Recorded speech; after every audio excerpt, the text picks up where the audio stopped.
പത്തനംതിട്ട തിരുവല്ലയിൽ ദുരിതാശ്വാസ ക്യാമ്പിലെ പ്രവർത്തനങ്ങളെ ഏകോപിപ്പിക്കുന്ന ഒരു +2 വിദ്യാർത്ഥിനിയെ പറ്റിയാണ്. പഠിക്കുന്ന സ്കൂളിലേക്ക് അഭയം തേടിയെത്തിയ ധനലക്ഷ്മി അല്പം തിരക്കിലാണ്. തിരുവല്ലയിലെ ദേവസ്വം ബോർഡ് ഹയർ സെക്കൻഡറി സ്കൂളിലെ ദുരിതാശ്വാസ ക്യാമ്പിലേക്ക് നമുക്ക് പോകാം. വാ.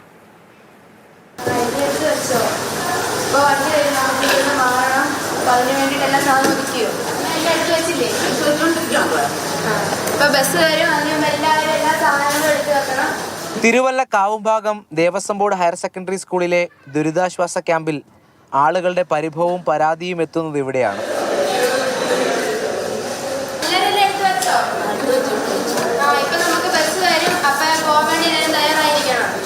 ദിവസങ്ങൾക്ക് മുൻപാണ് +2 വിദ്യാർത്ഥിനിയായ ധനലക്ഷ്മി ക്യാമ്പിലേക്ക് എത്തിയത്.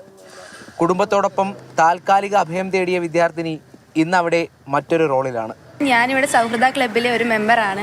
അപ്പോൾ ഞാൻ പഠിക്കുന്ന സ്കൂൾ തന്നെയാണ്. അപ്പം ഞങ്ങളുടെ ടീച്ചറിന് അവിടെ വെള്ളമായത് കാരണം ടീച്ചർ എല്ലാ കാര്യങ്ങളും എന്നോട് പറഞ്ഞു. അങ്ങനെ ടീച്ചറിനെ എല്ലാം അറിയിക്കണമെന്ന് പറഞ്ഞ് അങ്ങനെയാണ് ഞാനിത് ഏറ്റെടുത്തത്. അപ്പോൾ ഇവിടെ ഈ പറഞ്ഞ അഭയം തേടി വന്നൊരു കുടുംബത്തിന്റെ ഭാഗമായിട്ടല്ല, ഒരു ഉത്തരവാദിത്വം ഏറ്റെടുത്തുകൊണ്ട് അല്ലേ? അതെ, അതിലെനിക്ക് ഭയങ്കര സന്തോഷമുണ്ട്. കാരണം എന്നെപ്പോലെ തന്നെ വന്നവരാണ്, അവർക്കൊരു സഹായം ചെയ്യാന്ന് പറഞ്ഞാൽ അത് വലിയൊരു കാര്യമാണ്. ദുരിതാശ്വാസ ക്യാമ്പിൽ വെള്ളക്കെട്ടായതോടെ ആ പരാതിയും വിദ്യാർത്ഥിനി ടീച്ചറെയും ജനപ്രതിനിധികളെയും അറിയിച്ചു.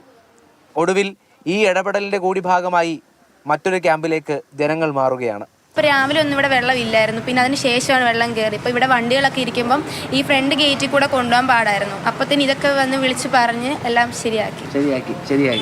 സന്തോഷമുണ്ട്. പാഠഭാഗങ്ങൾക്ക് പുറത്തേക്ക് കാര്യങ്ങൾ ചെയ്യുന്ന വിദ്യാർത്ഥി അധ്യാപികയ്ക്ക് അഭിമാനമാണ്. ഞങ്ങൾ വളരെ ഉത്തരവാദിത്വമുള്ള ഒരു തലമുറയാണ് നമ്മൾ കൈകാര്യം ചെയ്യുന്നതെന്നറിയുന്നതിൽ വളരെ സന്തോഷം. ക്യാമ്പിൽ തന്നെ ഞങ്ങളുടെ കുട്ടികളുണ്ട്. അപ്പം അവരുടെയും കൂടെ ഒരു സഹായം ഈ ക്യാമ്പിലുള്ളവർക്കെല്ലാം ചെയ്യാൻ കഴിയുന്നു എന്നുള്ളത് തന്നെ വളരെ അഭിമാനം തോന്നുന്നു. ദേവസ്വം ബോർഡിലുണ്ടായിരുന്ന 300-ലധികം പേർ മറ്റൊരു ക്യാമ്പിലേക്ക് മാറുകയാണ്. പത്തനംതിട്ട കാവുംഭാഗത്ത് മഴ ആർത്തലച്ചു പെയ്യുകയാണ്.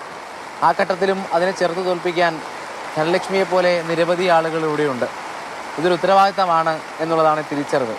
എല്ലാവരും പുറത്തേക്ക് ഇറങ്ങി ഉറപ്പുവരുത്തിയ ശേഷമാണ് ഇപ്പോൾ ധനലക്ഷ്മി ഒടുവിൽ ക്യാമ്പ് മാറാനായി വാഹനത്തിൽ കയറി പോകുന്നത്. പല റോഡുകൾ ഏറ്റെടുത്ത് ഈ പ്രകൃതി ദുരന്തത്തെ തോൽപ്പിക്കാൻ പുതിയ ജീവിതം പടുത്തുയർത്താൻ ആളുകൾ പ്രയത്നിക്കുകയാണ്. ഷാനവാസ് ഫരീദിനൊപ്പം രാഹുൽ ജി നാഥ്, മാതൃഭൂമി ന്യൂസ്, പത്തനംതിട്ട.